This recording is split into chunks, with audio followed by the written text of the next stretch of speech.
Hello and welcome to January's tip of the month. Thought I'd start with talking a little bit about all the grip issues that you hear and trying to explain the importance of having a good grip on the club. There's no such thing as a perfect grip. Everyone should grip it a little tiny bit differently depending on what sort of shot your bad shot is and what shot you're trying to create as well. You probably hear a lot of talk about V's and knuckles and things like that, so I'll start with explaining what the V's in a grip mean. And when you look at my hand here, you can see the line form between my thumb and my forefinger. The line there basically creates your V, and you need to try and keep an eye on that to try and have a measure for your grip basically.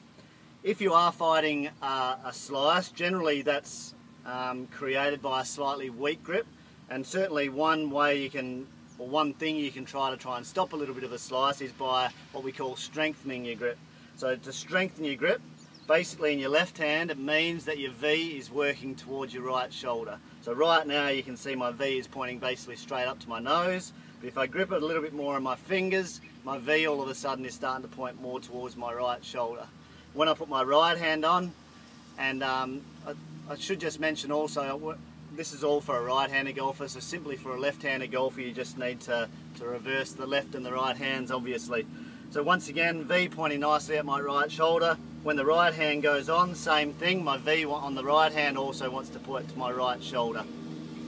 The reason why we call it strengthening your grip is basically a strong grip is going to encourage the club face to be closed at impact, therefore strengthening your ball flight, whereas a weak grip is encouraging your club face to be open at impact and creating a weak ball flight or a ball flight that goes off to the right. You don't want to get too carried away with strengthening your grip, however. If you do struggle with a big slice, a grip is only a very small part of trying to fix it, so don't all of a sudden try and strengthen it past your right shoulder, because otherwise you're going to create some issues other issues in your game as well. If you already have a bit of a draw or a hook or something like that, obviously the last thing you'd want to do is strengthen your grip, because that's going to close the club face more and create an even bigger hook. If anything, if you do hook the ball, you probably want to try and weaken your grip a little bit, which is going to mean firstly measuring it, make sure it is already at the right shoulder, and if it is, you can probably start to head more towards maybe your right ear or something like that, but you don't want to go too far away from our measure, which is around about the right shoulder. Now, slice plagues lots and lots of people. The grip is only a very, very small part of it.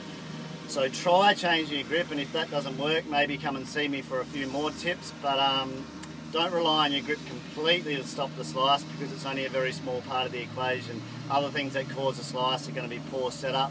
Obviously swing path, which is going to be very important as well. But I'll save that tip for another day. So remember a good grip and good golfing. Thank you.